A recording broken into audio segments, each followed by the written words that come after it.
I am Frederick Dodson, and I now present to you The Art of Letting Go. My model of consciousness can be separated into three aspects of consciousness, which is the mind, the subconscious, and then consciousness itself. But all three of these are actually part of the same thing that we're talking about in this presentation. The mind, with its fleeting thoughts, fleeting feelings that come and go throughout the day, and the consequent words, decisions, actions you have in daily life, is like the surface of the ocean. And if you try to change only the surface, your results will not be that long-lasting, will not be that powerful, unless you apply enormous willpower, enormous work. Then you can make some changes working only at this level. However, smart travelers go one level deeper and work at the level of the subconscious, which contains your deeper-seated emotions, your core beliefs, and your core identities and roles, your self-definitions, the glasses from which you view life. You see, they are subconscious because you look through the glasses instead of looking at the glasses. The moment you look at the glasses are no longer subconscious, sub-aware. So you can see from this model that if you move the subconscious only a little bit, the entire surface changes. Whereas if you only try to move the waves a little bit, nothing much changes. You eventually go back to what you were before you attempted to change. And this is the tragedy of life, really. People attempting to change for years and years and years, and they keep falling back. They keep falling back into anger, or keep falling back into poverty, or keep falling back into alcoholism, or keep falling back into illness, or keep falling back into overweight, or whatever, because the subconscious programs which determine the surface have not been changed, have not been released. Of course, you can also make changes at the level of consciousness itself, that deep floor of the ocean, that stable and unmoving floor from which all other things arise. However, most people are reluctant to go that deep because they know intuitively that making changes there can cause tsunamis, can cause radical and rapid changes at the top. So, working at the level of consciousness itself requires some skill that is best left to advanced practitioners. That's why in this presentation we're only going to be speaking about changes at the level of the subconscious, to see if we can trace the thoughts of the mind to the subconscious, because the conscious mind up here and the subconscious are the same essence, the same thing, but it's the conscious mind is the only thing that you can see.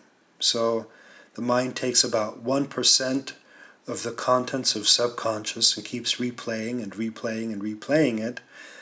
It only plays what it thinks is relevant to what is happening today. So if eventually you get sick of your mind replaying the same thoughts and feelings over and over and over, instead of releasing it, what most people do is they suppress and repress it into subconscious. Then it's as if the problem has disappeared, as if it's no longer there. But actually it still is. It's still running in the background. It's still taking your aliveness, your zest, your energy, your passion. And it's still costing you energy because it's not released. So suppressing and repressing these things is not a long-term solution.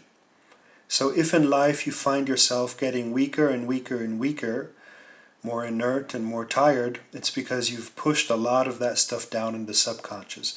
And once you start accessing that again, and actually getting in touch with your subconscious beliefs and emotions, you might start remembering things that you haven't remembered in a very long time. Emotions you haven't felt in 10 years may start to come up again. And that may be temporarily painful because you thought these issues were over a long, long time ago, but they're still there. However, this temporary gain is followed, this temporary pain is followed by a long-term gain.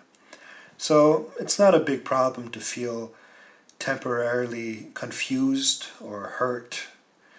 It's a wonderful opportunity to bring up material from the subconscious so that it can evaporate and release into thin air above the ocean.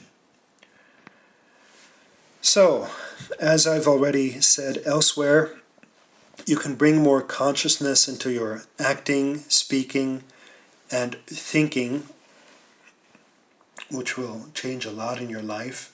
And that's as simple as starting to act consciously or stopping to act, starting to speak and stopping to speak. It's a little bit more difficult with stopping to think and starting to think because so much of that is purely driven by the subconscious and not under your conscious control. So you can consciously start thinking and stop thinking, but as soon as you stop consciously focusing on it, the thinking will just go on and on and on and on.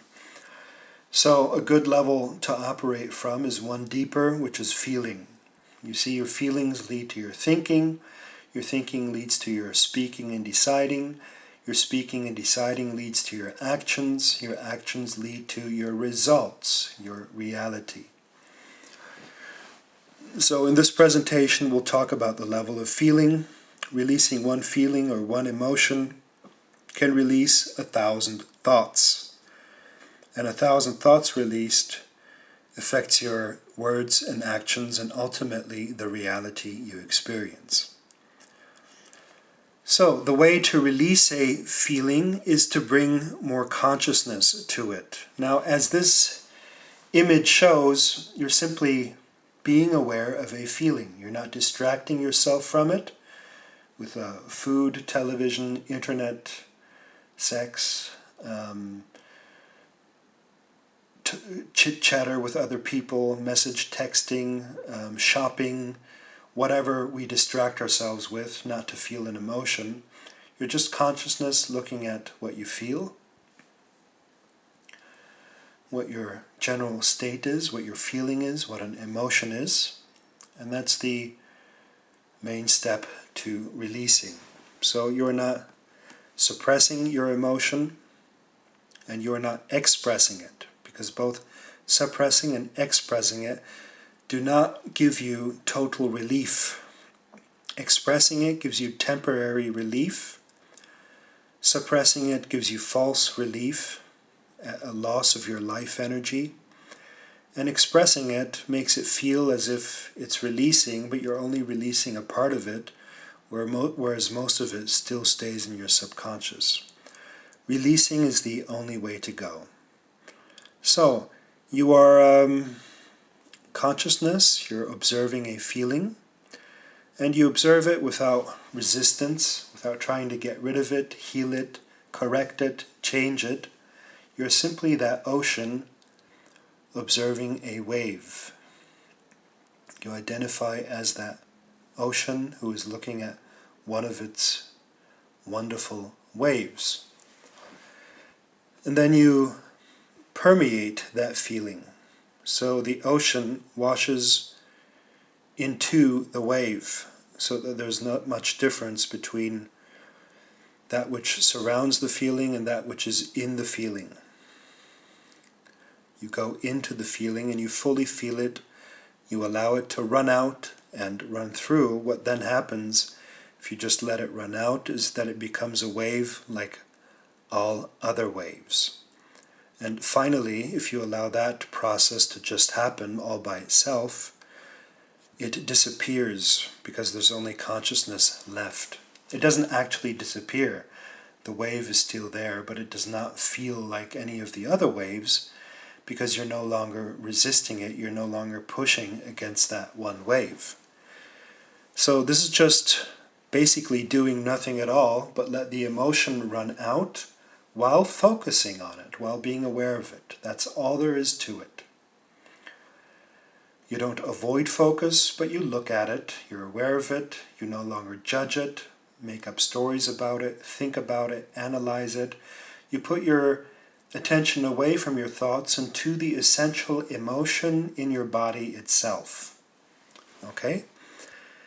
And that's all there is to releasing subconscious programs, subconscious emotions. It is really as easy as that. Well, I shouldn't say easy because it's actually not easy. It can be rather painful. But it's simple. Very, very, very, very simple. So you allow yourself to feel temporary discomfort for long-term gain. Temporary pain, long-term gain. Now, if this process is too simple for you, then you can turn it into a technique of 3 steps. A technique of 3 steps would be for beginners of this who need some kind of structure, some kind of plan. And that technique would then first be to discover the feeling, and you might discover it by asking a question of inquiry. And a question of inquiry can be a lot of things. These are only a few examples. You could ask, how does it feel? How does something feel? So you're experiencing a certain reality, you're thinking about it, but then you ask, how does it feel? So that you're not at the surface level of mind, but at the subconscious level of feeling. What does this feel like? What feeling is behind that? A way to access even deeper levels of the subconscious would be to ask, what would I have to believe to be experiencing that? What would someone believe who experiences what I experience? And an even deeper level of accessing the subconscious would be the level of identity, where you ask, who sees it that way?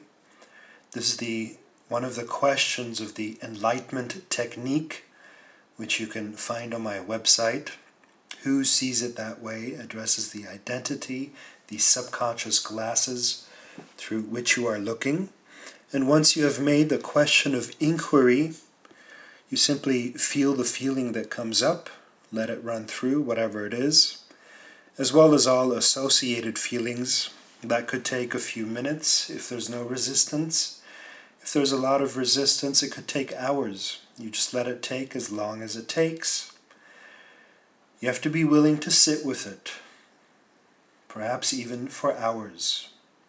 But if there's really no resistance, if there's full love and acceptance, full consciousness, it does not take hours. It takes a few minutes. And then the third part would be to actually deliberately let go of it, deliberately turn it off. You could ask, do I want to let go of this, or can I let go of this? Or you could ask, when could I let go of this? Or you could ask, could I stop giving this my attention and importance? Could I stop putting the spotlight on this and be aware of all other wonderful things in reality and consciousness? All other things in the ocean? Or could I see this as not I, but could I own it as my creation and then drop it? So there are many, many, many different methods to do this. Also many methods which are sold on the spiritual and self-improvement market for thousands of dollars. But it's really only a letting go, no matter how you apply this. So all of this is not really necessary. All that is necessary is to just let the emotion run through while being consciously aware of it, consciously participating, consciously allowing. That's all there is to it.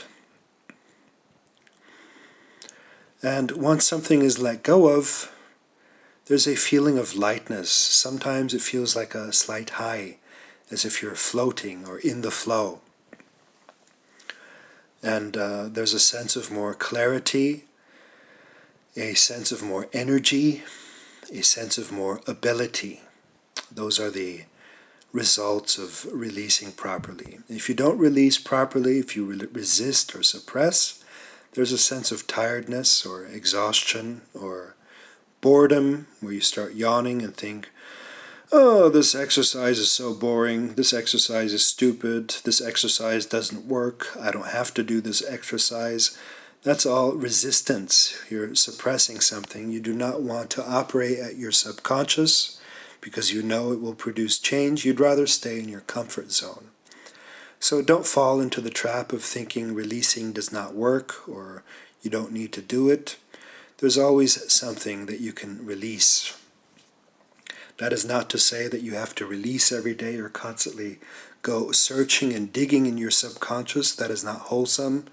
You only release when there's something that forces itself into your daily life that is unpleasant. That's the time to release. Do not go releasing too often. Perhaps once a day or once a week. Of course, you can also release when you're doing good, when you're doing well. It's often easier to release then, but my point is not to go on a witch hunt for negative issues. Finally, I'm going to share yet another secret with you that you cannot find published anywhere else in the world. And this regards modes of attention. There are basically three modes. One mode is that of focus, which is pinpointing one thing, one object of attention. The other is that of open awareness or observing, which is not pinpointing anything but opening and just being aware. And the third is that of thinking and remembering. These are modes of attention, and perhaps not surprisingly, the first two are empowering, and the third is disempowering. And most people spend most of their time in thinking and remembering, in chaotic thoughts, introverted. Only very few people spend a lot of time in focus or open awareness.